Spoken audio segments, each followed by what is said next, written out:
The author had an aversion for water since his childhood. When he was only 3 or 4 years old, his father took him to the beach in California. He and his father stood together in the waves. He hung on to his father, but the waves knocked him down and swept over him. He was frightened. His father laughed, but the waves created a fear in the author's mind. When the author was 10 or 11 years old, he decided to learn to swim. There was a pool at the YMCA in Yakima. It offered him a good opportunity to learn swimming. The pool was only 2 or 3 feet deep at the shallow end, while it was 9 feet deep at the other end. The drop was gradual. One day he took a pair of water wings and went to the pool. He was alone at the pool. He felt afraid to go into the water alone. He sat on the side of the pool. Just then, a big 18-year-old boy came there. He picked up the author and threw him into the pool. The author was terrified, but he didn't lose his presence of mind.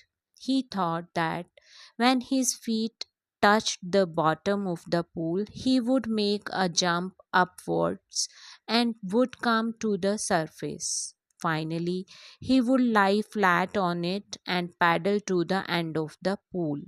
But when he went down, the 9 feet seemed like 90 to him.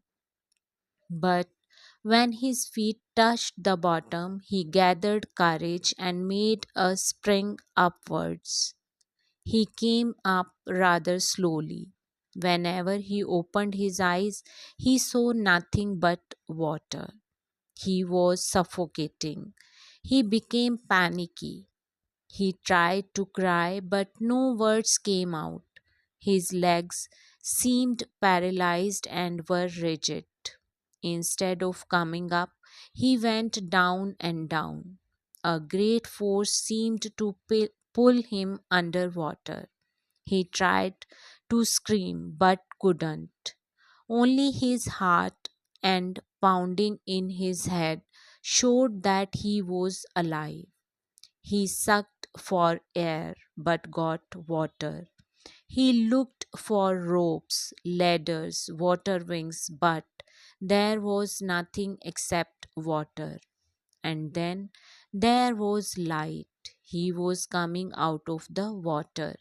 He felt that his eyes and nose were out of the water, but his mouth was still under water.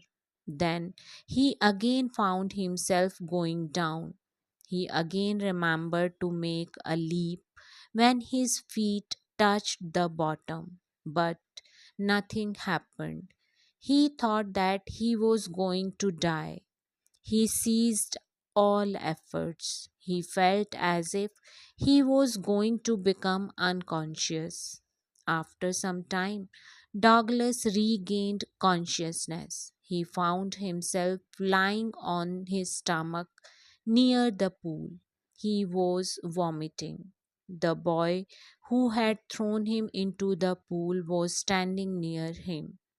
He was saying, "But I was only fooling."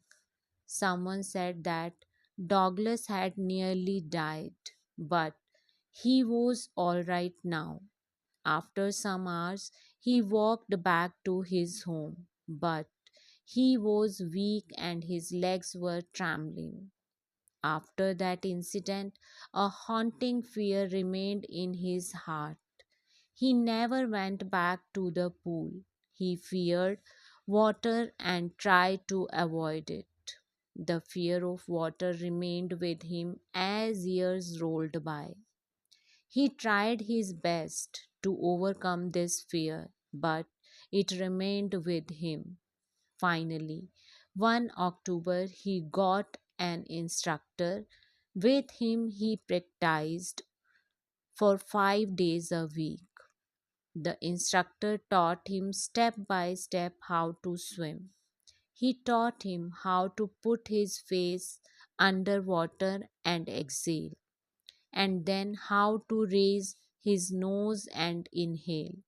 He repeated the exercise hundreds of times. Still, he wondered whether he would be terrified when he would be alone in a pool. In order to overcome his fear, the author went to Lake Wandsworth in New Hampshire. He dived off a dock at Triggus Island. He swam 2 miles across the lake to Stamp Act Island. Only once he felt some fear when he was in the middle of the lake, but soon he overcame that fear. Then he swam back. He shouted with joy. Thus, finally, he was able to conquer his fear of water and swimming.